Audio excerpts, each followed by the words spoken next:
राम मंदिर पर देश भर में चर्चा हो रही है।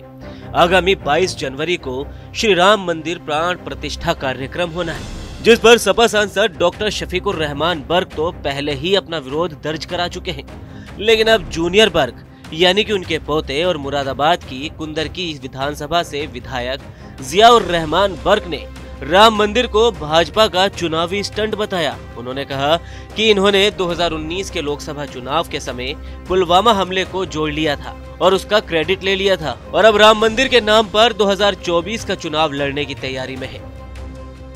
देखिए, पहले तो हमें निमंत्रण मिलने वाला नहीं है और अगर मिलेगा तो भी हम नहीं जाएंगे, क्योंकि ये तो हमारी आस्था से जुड़ा हुआ मसला है। वहाँ पर हम पहले से कहते रहे हैं कि वहाँ पर हमारी बाबरी मस्जिद थी, लेकिन जब सुप्रीम कोर्ट ने इसका एक निर्णय लिया जो कि आस्था के आधार पर लिया, जबकि उस पर नहीं लिया गया, तो इसलिए हम उस चीज के पहले से खिलाफ थे और आज भी हम उसके विरोध में हैं और हम वहाँ पर हमारे जाने का मतलब नहीं मिलता, क्योंकि हमारी ये आस्था का मसला है। और रही बात उसकी, भारतीय जनता पार्टी के लिए भी ये कि चुनावी मुद्दा है, मंदिर के लिए वो कोई वैसे सीरियस नहीं, वो तो सिर्फ इसको कैश क्रेडिट लेना, जैसे कि लास्ट समय पर 2019 के चुनाव के अंदर उन्होंने देश के हिस्से पुलवामा के मसले को जोड़ करके उन्होंने कर दिया था।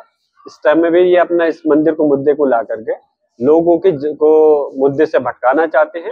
वहीं उन्होंने बीजेपी को घेरते हुए कहा कि हवाई बातों से कुछ नहीं होने वाला। और इस समय उनका जो है, बल्कि मैं देश के लोगों से यही कहूंगा, मेरे मुसलमान जो लोग हैं वो तो हैं, उनके अलावा भी दूसरे लोग इस देश की खातिर सोचें कि इस देश की स्थिति को हम कैसे मजबूत करें, आने वाले समय में देश को हम कैसे विकसित करें। खाली हवाई बातों से कुछ नहीं होने वाला। बात करते हैं कि हवाई चप्पल, मोदी जी कहते हैं हवाई चप्पल पहनने वाला हवाई सफर करेगा। अरे जिसके पास में खाने के लिए रोटी नहीं हो, रहने के लिए सर पे छत नहीं हो, पहनने के लिए कपड़ा नहीं हो, आप बात करते हो हवाई, मैं तो ये कहूंगा हवाई बातें ही है ये सारी की सारी। जियाउर रहमान बर्क यही नहीं रुके, उन्होंने आगे इंडिया गठबंधन की बात करते हुए बीजेपी को हराने के लिए संकल्प लेने की बात कही। और इस बार इस चुनाव के अंदर ये संकल्प लेना चाहिए कि जो विपक्ष का एक गठबंधन इंडिया के नाम पर बनना है उसको सपोर्ट करें और आने वाले समय में भारतीय जनता पार्टी को यहाँ से हटाएं। जब इस देश के अंदर इंडिया के गठबंधन की सरकार बनेगी तभी देश विकास भी कर सकेगा और तभी आपस में भाईचारा भी हो सकेगा। जहां तक मेरे स्टैंड का उसका मसला है, जो दादा मोहतरम ने कहा है, हम उस पे हैं। हम बुलाना हमका मतलब नहीं है, बुलाएंगे तो अभी हम उसमें नहीं जाने वाले।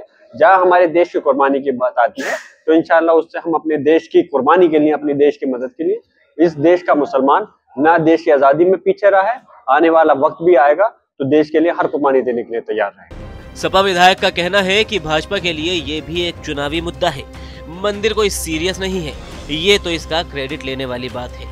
जैसे उन्होंने 2019 चुनाव के समय पुलवामा हमले को जोड़कर कर लिया था, इसी तरह बस इस बार भी ये लोग मंदिर को लेकर लोगों को मुद्दे से भटकाना चाहते हैं।